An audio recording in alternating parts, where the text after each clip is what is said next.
Thank you, Sonia. And so I am Clay Lowry. I'm the Executive Vice President here at the IIF. And it's actually a really good transition. So we just talked to the head at Indonesia, the governor of Indonesia's central bank, who obviously is in charge of the G20 this year. And as Sonia mentioned, and as the governor mentioned, one of the big issues that we'll be now thinking about is COP27, which will be taking place in Egypt. And to have that conversation and to talk about more of the issues, we're pleased to be joined by the Minister of International Cooperation for the Arab Republic of Egypt, D.Rانيا al-Mashat. She is also in that role. She has responsibilities as being the governor for Egypt for the multilateral development banks, including the World Bank. In her career, she's done a lot of different things, but she's also been a senior economist at the IMF. She's worked at the Central Bank of Egypt, and she was the Minister of Tourism, but she was the first female Minister of Tourism of Egypt. So we're very pleased to have her here. I'm going to just start off with kind of the easiest question, or maybe the hardest question, which is that in November, the eyes of the world will be turning toward Egypt, and that is to focus on the COP27, which will be taking place at Sharm el-Sheikh. So, Minister, maybe you can help us on what are your priorities for COP27, and how will COP27, frankly, be different than COP26? Thank you very much, Clay, and it's a pleasure to join you and everyone on this call. G20 from Indonesia, COP27 from Egypt, these are voices of the South in two of the most important global events this year. COP27 is a continuation of COP26, but with maybe two key messages, two key focuses. First, since this is a COP from Africa, adaptation, projects related to food, projects related to water, water security, food security are extremely important.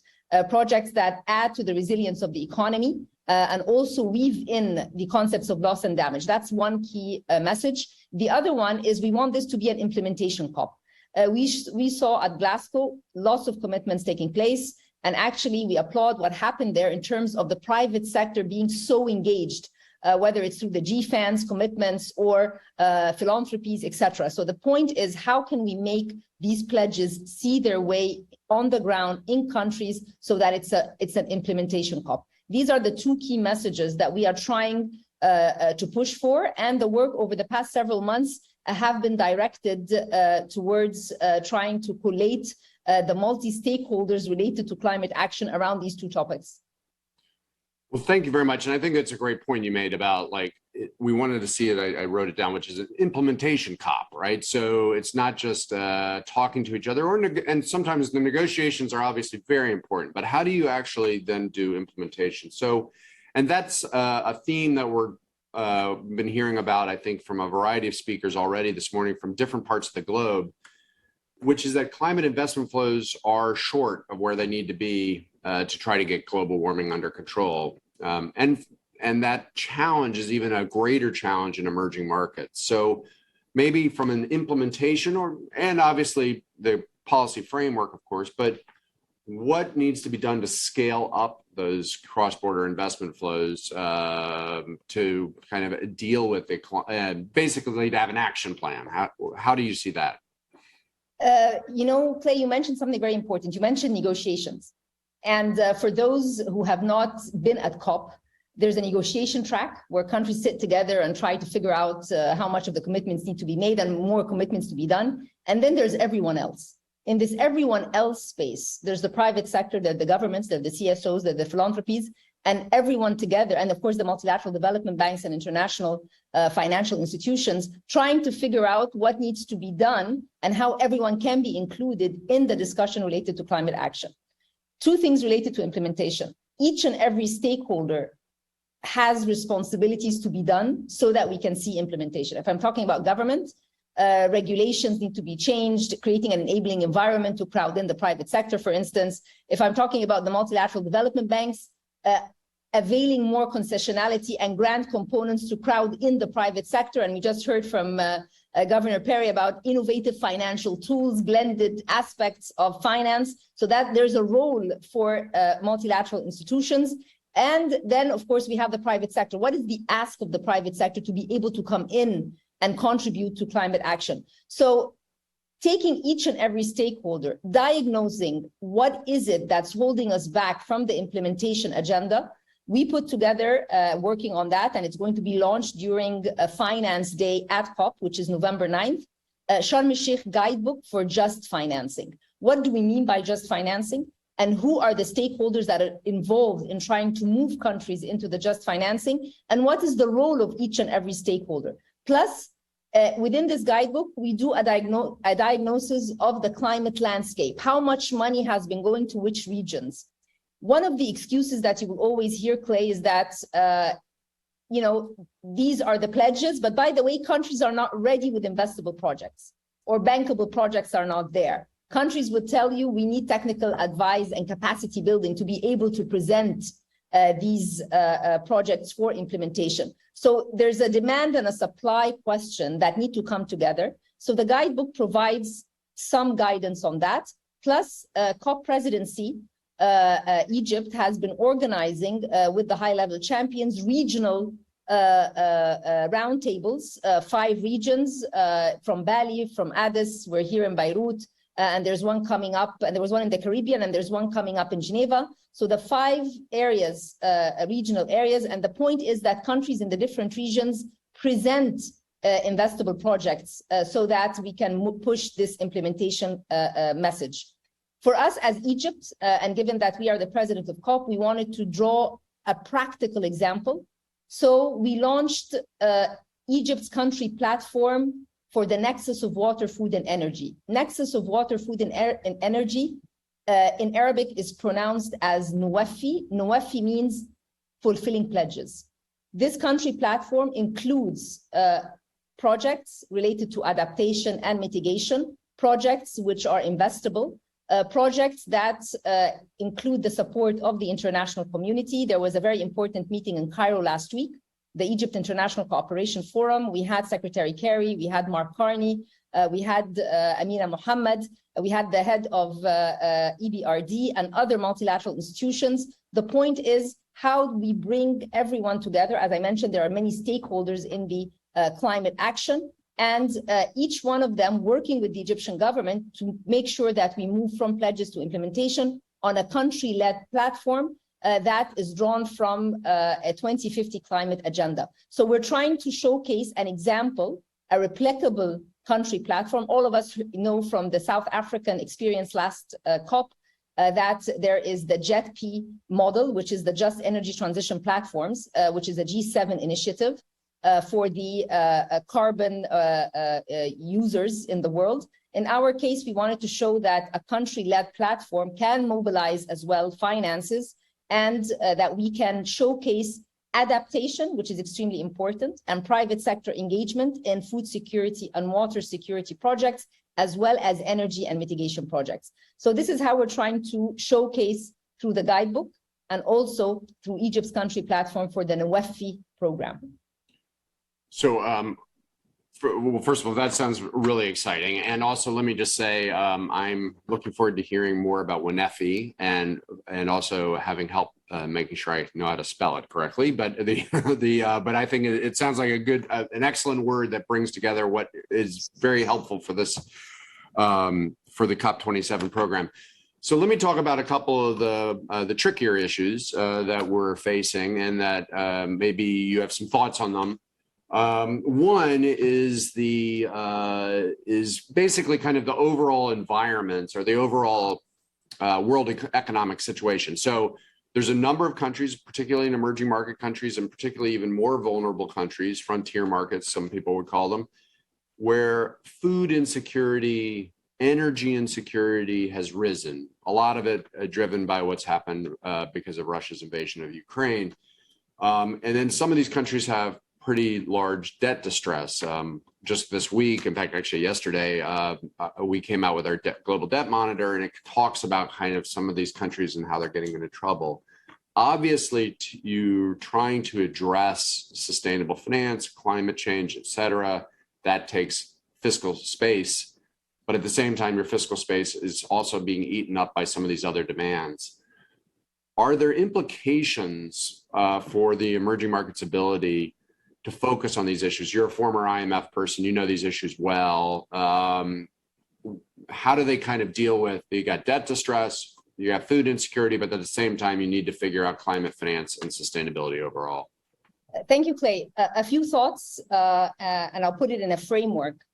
It's very important when we're talking about climate that we don't divorce it from development. So if we take that climate action is part of emerging markets development process, then we will see that climate finance is going to be helping push the frontier of the economy and so forth. So we should not see a track for climate finance and a track for development. They actually come hand in hand. Why is this important? It's important because we see that financial institutions today are taking on board concepts which may not have been very typical 2 years ago. If we're thinking about the IMF and the Resilience and Sustainability Trust, right? This is going to be announced probably during the annual meetings in October. Again, availing space for climate-related development projects in countries that have programs with the IMF. If we're looking at other institutions trying to provide financing when it comes to food security, again, making sure that that is intertwined with both the climate angle and the development angle. So I think that from a country perspective, staying on message that climate and development are important together is going to be extremely useful because that's how you're going to draw in a private sector that's looking for ESG, private sector that's looking for new types of investments to do.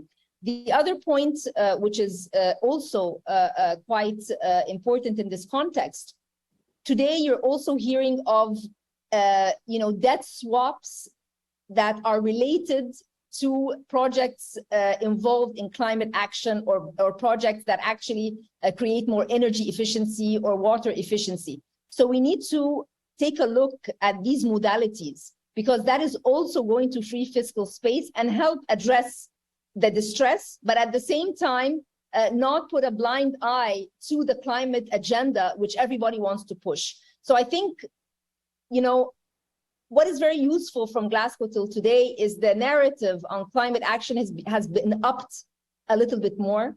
When I look at the different parties and the different stakeholders, there's more convergence on some of the messages that are out there.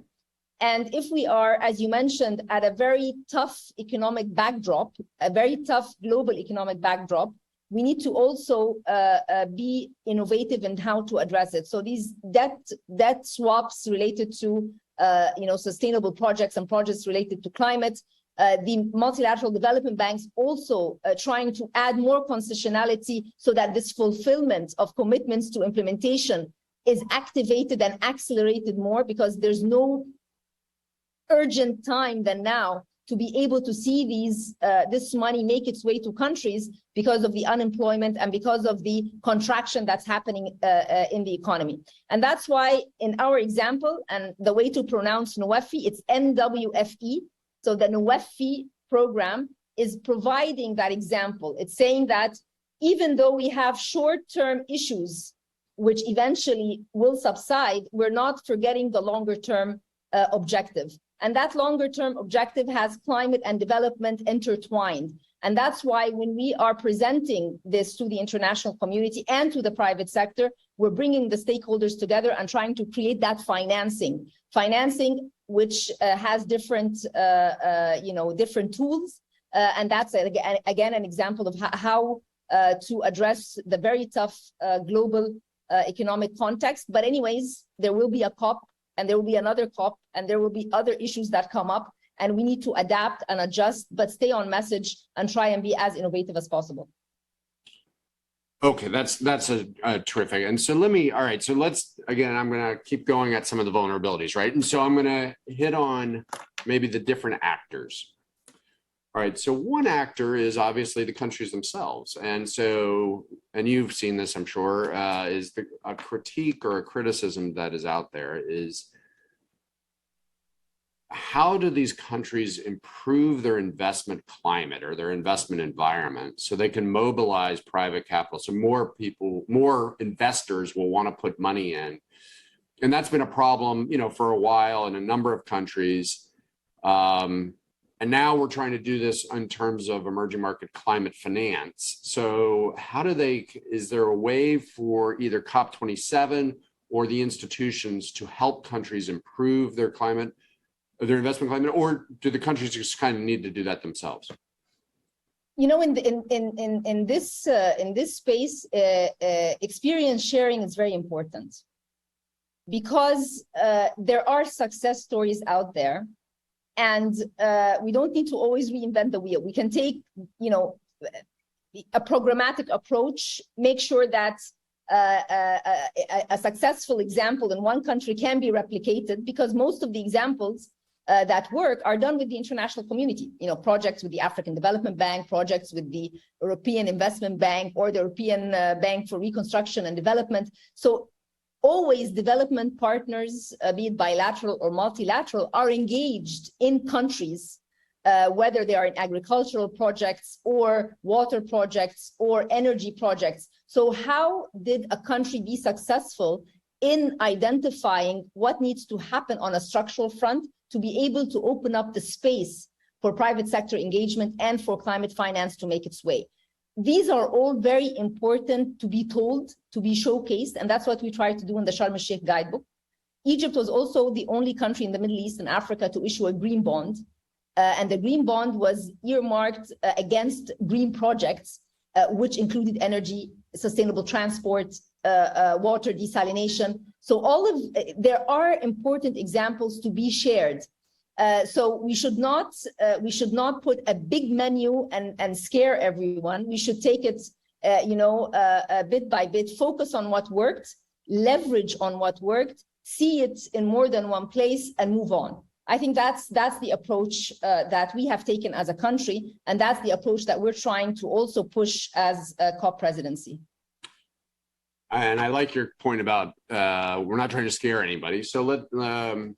So let's think about who we don't want to scare, right? Which is, all right, so our audience, largely, not completely, of course, but is the financial services industry and a lot of the private sector.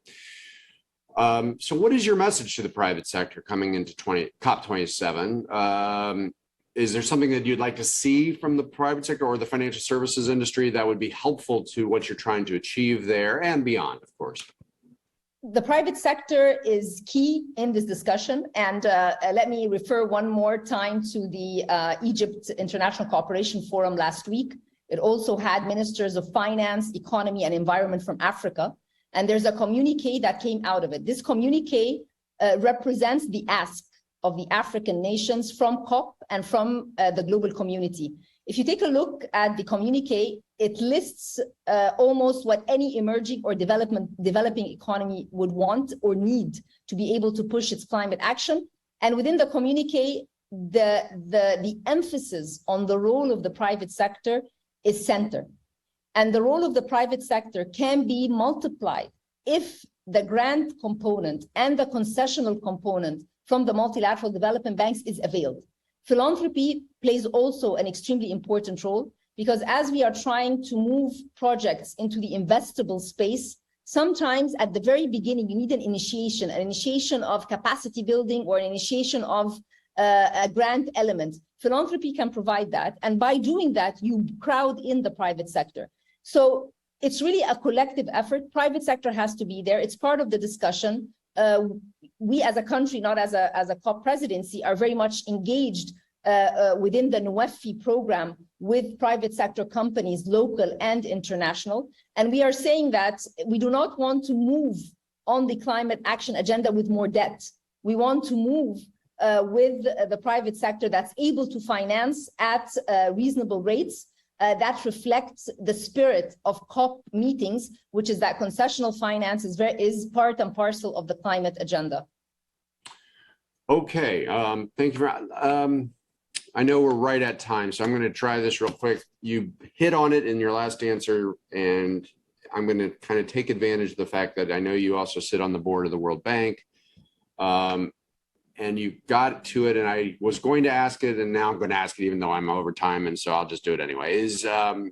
Are there things that the multilateral development banks could do to step up what they're doing in these areas? Sometimes the criticism is that they are doing a good job of protecting their balance sheet, but if they protect their balance sheet too much, they're not getting as involved in some of these activities, which could be a little risky at times. Yes, so I think this is a message that comes out in the Sharm el-Sheikh Guidebook because it's a collective effort. Many institutions are there.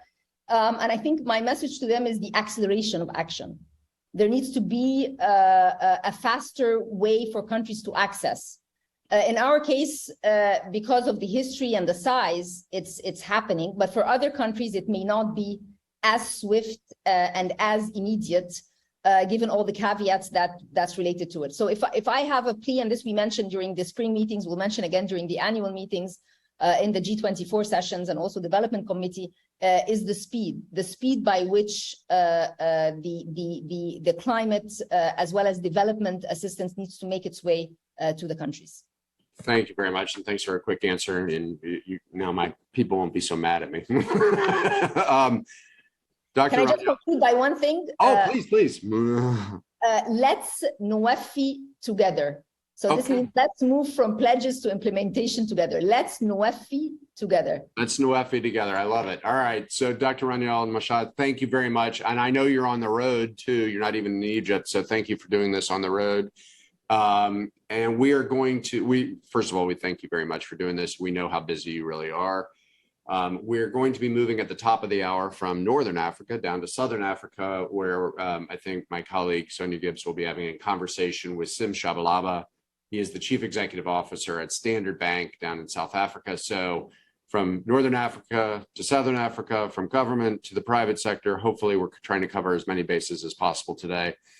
But again, my thanks to Dr. Rania al-Mashat, the Minister from Egypt, and we really appreciate you taking the time to talk to us today. Thank you.